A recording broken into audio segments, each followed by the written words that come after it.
This morning on DC News Now, cherry blossoms reach peak bloom. The popular trees hitting their earliest peak bloom in decades. Cooler temperatures ahead. We're helping you pick the best day to see the cherry trees in bloom. Plus, paying their fair share, Metro's new rules to crack down on fare evaders. And Savvy Savings, how to find summer clothes for your kids without breaking the bank. The DMV going dancing. The local schools tipping off in March Madness this week. You're watching the station covering all of the DMV. This is DC News Now. Good morning and thanks for starting your work week with us here on DC News Now. You're looking live at the cherry blossoms, which are now in peak bloom. They are so beautiful out there. Tidal Basin was packed with people going out there to see them, not realizing it was going to be peak bloom. I saw lots of people on social media commenting in all the photos. It's so gorgeous to see. So hopefully they last for a long time. But again, it is 6 o'clock on a Monday. I'm Tanaya Wright. Good morning, Jim. Corey James. Shanika, she is tracking the roads for you this morning. We're going to check with her in just a second. Brittany's in for meteorologist Jackie Lair, though, this morning with that forecast. And things starting off not too bad on a Monday. Yeah, you know, have the jacket when stepping out the door. It is a little bit chilly out there, but overall a mixture of sun and clouds with highs around seasonable for this time of year. But yes, the big buzz around DC right now is peak bloom. Now, the earliest peak bloom ever was actually March 15th of 1990. So peak bloom hit yesterday. The latest peak bloom was April 18th of 1958. But the good news is, if you want to check out the cherry blossoms this today, not looking like a bad forecast. We'll be holding on to sunshine. Temperatures will begin to warm up into the lower 50s as we head through the afternoon. But right now, I'm going to send things outside right now to Candace. Candace, tell us, what are you seeing at this hour? Good morning. Well, we are here at the Tidal Basin, and I will just step out of the way so that you can catch a glimpse of these gorgeous blooms out here. And really, you know, if you've been outside at all, you mentioned yesterday where people were surprised by the blooms that were fully out in all of their glory, and they are also scattered throughout the city as well. So you can catch them in multiple places throughout DC. But if you didn't know, this is the earliest that the cherry blossoms here have reached peak bloom since 2004. It's about 20 years ago. As many know, the iconic Yoshino cherry trees were gifted to DC from Japan over 100 years ago, back in 1912, to symbolize friendship between the two nations. And ever since First Lady Helen Taft and the Japanese ambassador's wife planted those first saplings here on the Tidal Basin, those famous white and pink blooms have been the first sign of spring here in the nation's capital. And keeping the trees healthy is serious business. Just last week, we saw the National Park Service pruning the trees. There are approximately 3,800 trees in total, and that happens twice a year. It's one of the most important things to do to maintain their overall health and appearance, according to the National Park Service. Every year, the cherry blossoms draw thousands of visitors from across the country and internationally to take in the beauty of the flowers and partake in the annual Cherry Blossom Festival. We thought we'd beat the crowd, and that is not the case. They're beautiful. This is actually our first time. We just moved to the city. We've been looking forward to it since we moved in July. And this year's Cherry Blossom Festival kicks off on Wednesday, March 20th, so definitely come out and take part in all of that fun and fanfare. And you can head on over to the Trust for the National Mall website. Check out their Bloom Cam. They have a really cool time-lapse video of the whole blooming process that just led up to this wonderful moment here. You can also find out how you can adopt a cherry tree as well. Reporting live from the Tidal Basin, Candace Cole, DC News Now. Thank you, Candace, and they are definitely beautiful to see. We're going to go now to Shanika Grimshaw with a check on the roads. Good morning. All right, good morning, Tanaya and Corey. Definitely a sight to see. Very beautiful there. Now, this is not so much. That's not a sight to see at all. This is the Capitol Beltway Outer Loop past 650 New Hampshire Avenue. You're seeing those brake lights, not beautiful. Let's flip over to the maps. It's something you don't want to deal with at this early hour, but if you are headed that way, not too terrible. Just give yourself a little bit more time to get through that little congestion there. 95 north and southbound, it's looking good. 270 heading north and southbound, that is also not a problem. Now, overall, you're seeing a lot of green out there. Even though you're seeing a crash here and there, it's really not impacting your early morning commute. Thank you, Shanika. We've got some breaking news this morning now out of Fairfax County. Emergency crews on the scene of a house fire at Ann Fitzhugh Drive. Now, this is a live look in Annandale. You can see crews on the scene, those flashing lights out there. Officials say people living nearby also reported hearing an explosion.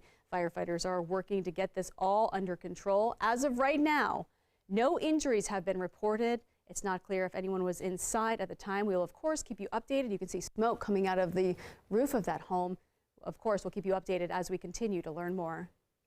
Time right now with 6:04. D.C. police are investigating a deadly mass shooting in the Shaw neighborhood. This happened around 3 a.m. yesterday near 7th and P Streets. Officers say that is where 2 men were shot and killed. They have been identified as 32-year-old Anthony Brown from Southeast and 32-year-old Jay Lux from Baltimore.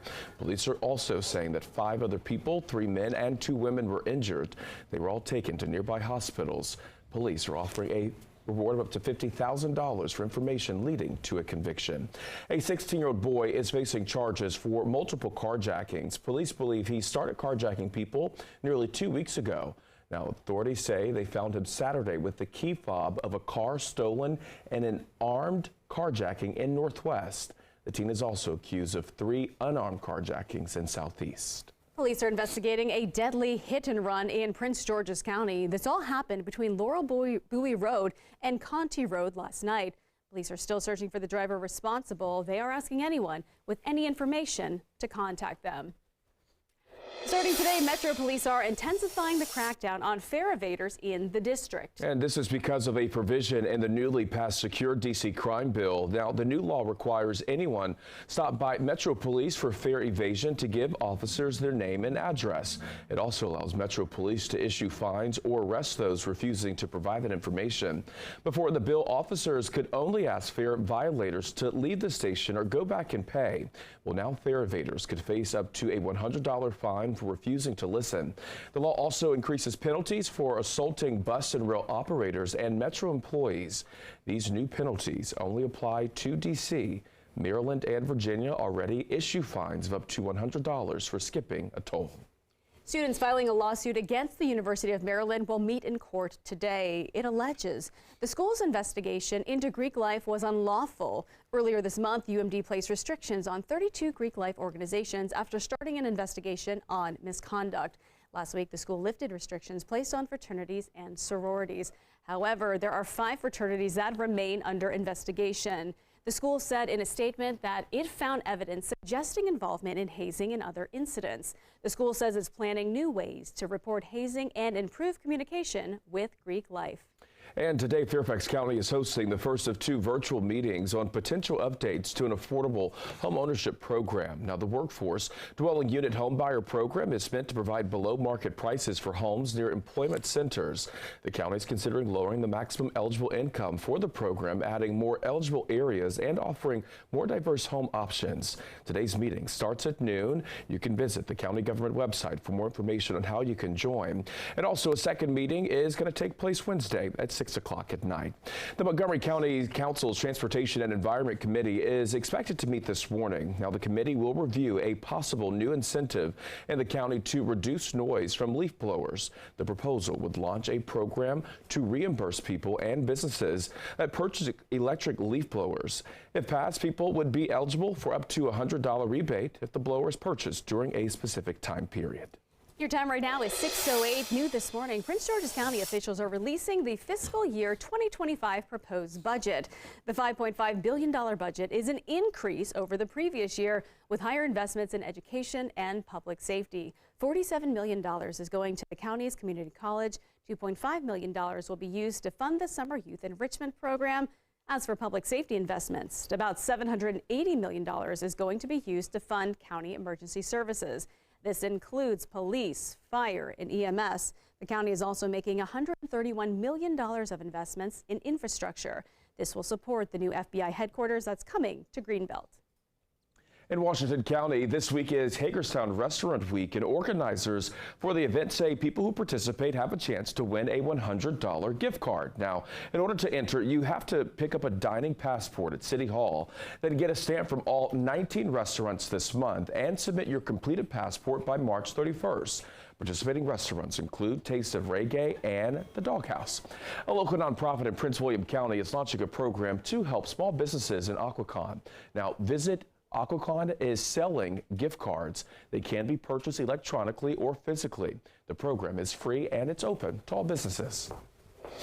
March Madness officially here, and the Howard Bison and other basketball teams now know who they're going to face in the first round of the tournament. This year, 4 men's teams from our area will fight for that national championship. On the men's side, 2 teams will meet in the first 4 games this year. Howard will take on Wagner tomorrow, with the winner facing top-seeded University of North Carolina. The University of Virginia also plays tomorrow, taking on Colorado State. James Madison University is making its first NCAA championship appearance in more than a decade. They are going to take on Wisconsin. And then from Farmville, Virginia, the Longwood Lancers will take on top-seeded Houston in the first round. Looking forward to all the March Madness.